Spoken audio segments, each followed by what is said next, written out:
السلام علیکم ورحمۃ اللہ وبرکاتہ۔ رزق کی تنگی دور کرنے والی 3 دعائیں۔ نمبر 1، دعائے قناعت۔ تمام مسلمان دعائے قناعت کو اپنا معمول بنائیں۔ ہر نماز کے بعد توجہ سے یا صبح شام 3 بار یہ مسنون دعا پڑھ لیا کریں۔ اللہم کنعنی بما رزقتنی وبارک لی فیما اعطیتنی۔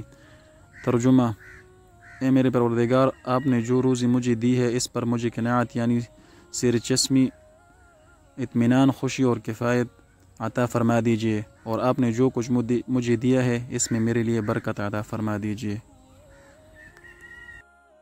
نمبر 2، فقر و فاقہ سے حفاظت کی دعا۔ صبح اور شام اس مسنون دعا کو بھی ورد میں رکھنا چاہیے جس میں فقر و فاقہ سے پناہ مانگی گئی ہے۔ اللہم انی اعوذ بک من الکفر والفقر۔ ترجمہ: اے میرے پروردگار، میں کفر اور فقر سے آپ کی پناہ میں آتا ہوں۔ نمبر 3، رزق میں کشادگی کی دعا۔ رزق کی تنگی دور کرنے اور غربت ختم کرنے کا ایک خاص عمل حضرت امام غزالی رحمۃ اللہ علیہ نے حدیث شریف کے حوالے سے لکھا ہے۔ یہ بے انتہا طاقتور اور مفید ترین عمل ہے۔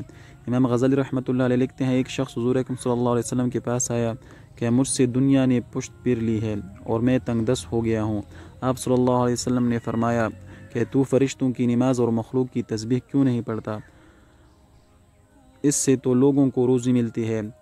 اس نے عرض کیا کہ وہ کیا ہے؟ آپ صلی اللہ علیہ وسلم نے فرمایا، صبح صادق کی طلوع سے فجر کی نماز پڑھنے کے وقت کے اندر 100 بار سبحان اللہ وبحمدہ سبحان اللہ العظیم وبحمدہ استغفر اللہ پڑھ لیا کرو، دنیا تیرے پاس ذلیل و خوار ہو کر آئے گی۔ احیاء العلوم کیمیائی سعادت۔